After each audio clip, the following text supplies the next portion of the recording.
Salut tout le monde. Alors aujourd'hui je vais vous parler un peu de football italien. Alors ce soir il nous reste les deux derniers matchs de la 14e journée. Cette fameuse journée qui se jouait en semaine. Que je n'apprécie pas tellement. Parce que c'est sûr, on a souvent des surprises, comme on a pu le voir dans les premiers matchs. Donc ce soir il nous reste Vérone Juve et Lazio Monza. Moi je vais plus m'attarder sur le match de la Juve. Et après ce week-end, on aura la dernière journée, la 15e, avant la pause pour le mondial. Et la reprise au mois de janvier. Les Italiens vont pouvoir bien se reposer vu qu'à la Coupe du Monde, ils n'y vont pas. Alors comme je vous ai dit, journée en semaine, ça fait souvent tourner. On a vu le Milan, c'était mardi, 0, je crois que c'est nul, 0-0 contre la Cremonese. Ils ont envoyé une équipe bis. La Roma hier, un peu pareil, un partout. À Sassuolo. L'Atalanta qui a changé 5 ou 6 joueurs, ils ont perdu à Lecce, ça reste vraiment des surprises parce que je crois, ils avaient quand même, c'est des cotes en dessous de 2. Peut-être la Roma était à 2,20 je crois hier, mais Milan c'était 1,50. L'Inter par contre, après la défaite contre la Juve, ils ont décidé d'envoyer l'équipe type et ils ont gagné 6-1 hier soir. Donc ce soir, on a Vérone, qui est dernier de Serie A. Je crois que ça reste sur une série de 8 défaites de suite. Des dernières victoires, c'est en début septembre. C'est la plus mauvaise attaque du championnat. Il n'y a presque que Empoli, c'est 10 buts Empoli et 11 buts... non, 6 buts Lassan, pardon. Par contre, c'est la plus mauvaise défense du championnat. Et ils accueillent la Juve. La Juve, quand même, que mine de rien, ils reviennent quand même assez bien parce que sur les 6 derniers matchs, on est à 5 victoires. Ils ont perdu que contre le Milan AC. Ça reste, bizarrement, c'est la meilleure défense du championnat. 7 buts encaissés en 13 matchs. Donc ça fait un but tous les 2 matchs. Il n'y a que la Lazio qui a 8.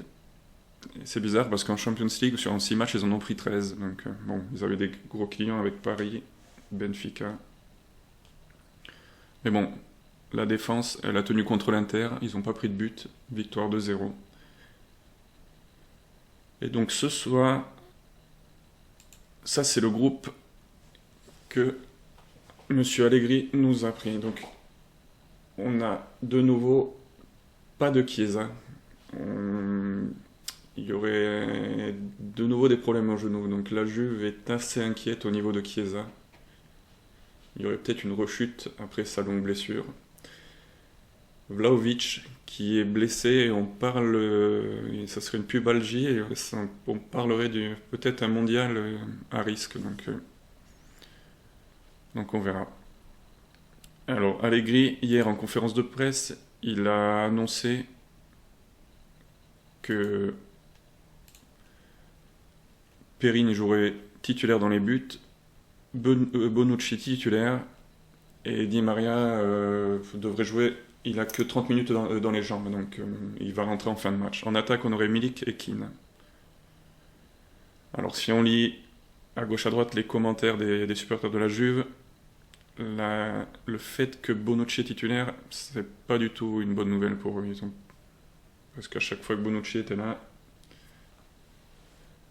la Juve en a pris.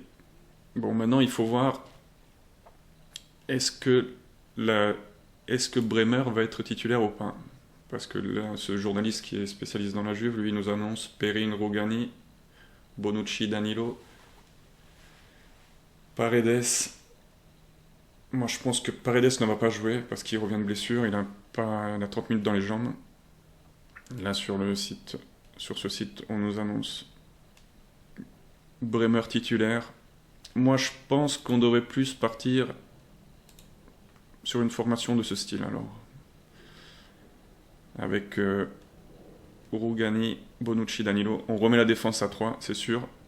Parce que il a annoncé Allegri qu'il était content de défense à 5, donc il va rejouer en 3-5-2. Donc, je pense qu'on va avoir Locatelli au milieu. Je pense qu'on devrait partir sur ce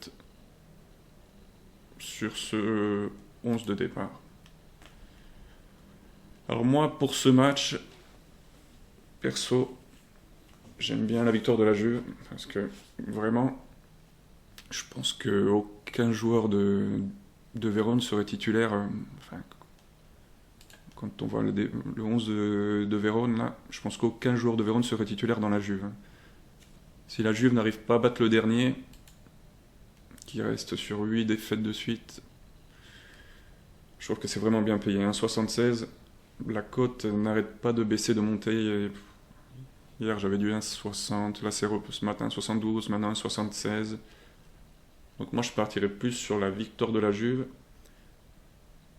Au niveau débuteur, j'aime bien Milik. Comme on peut voir, Milik, c'est une de ses cibles préférées, Vérone. Donc en 3 matchs contre Vérone, il a déjà mis 4 buts. Je crois que seulement contre Bologne, il a mis plus de buts, il en a mis 5.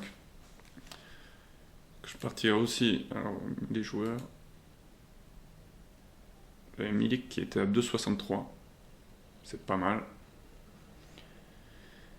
Et comme dernier bet un peu plus exotique, alors j'ai vu que Vérone, ça fait vraiment énormément de fautes. Donc c'est l'équipe qui a fait le plus de fautes en Serie A. Ils ont 15 fautes par match.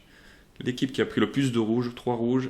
Et l'équipe, elle est dans le top 3 des jaunes. Donc elle a 39 jaunes en 13 matchs. Donc ça fait une moyenne de 3 jaunes par match. Il n'y a que la Samp et l'Atalanta qui ont plus de jaunes avec 44 et 42. J'ai vu dans les gros matchs, elle a pris à chaque fois 3 cartons, au moins 3 cartons jaunes contre Roma, Milan, la Lazio, l'Atalanta. Donc j'aimerais bien aussi ce petit bet là qui est plus de 2,5 cartons à 1,80. Donc pour résumer, ce soir, bon les coachs je les avais pris avant donc elles ont changé. Donc on a la Juve qui est maintenant à 1,76. Milik 2,63. C'est une équipe qui l'affectionne. On sait que certains joueurs ils aiment plus certaines équipes que d'autres. Et les cartons, pourquoi pas, vu que Vérone, il compense les problèmes techniques sur le terrain par un peu plus de physique.